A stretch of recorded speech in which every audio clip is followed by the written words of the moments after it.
This is not my cabin, but it's totally legal for me to walk in or even sleep in it if I want to. One of the many interesting things that I learned about Scandinavian culture while living with a Norwegian family for 2 weeks is that there are very blurred lines between public and private ownership, especially when it comes to the outdoors. There's a Scandinavian principle called unlearn. It's here. I probably butchered it. It directly translates into all man's rights. It's also known as the freedom to roam, which means that every person has the right to access all public land as well as private uncultivated land for any outdoor recreational use. They can use it to hike, to forage berries, to even camp. So when I was living with this host family and I was going on hikes with them, we often went through gates to cross the field in order to get to the hike. We even sometimes had to jump fences if there was no direct gate. I remember thinking this is so weird, like in America if there was a gate it meant don't go through, like this is where you end. And then we would get to these huttes.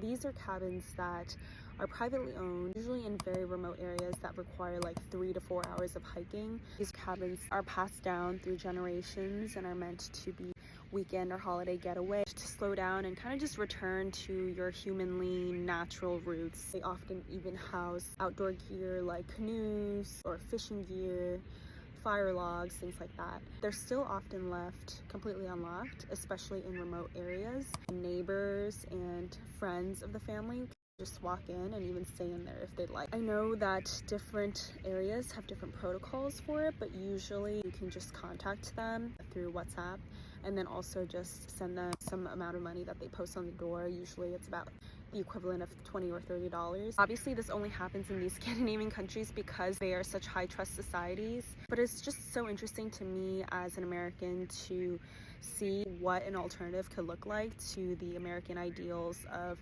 self-interest, private ownership, individualism, because we often criticize it, but we don't really know what an alternative could look like. And the fact that these alternatives exist in the happiest countries in the world should definitely tell us something as well.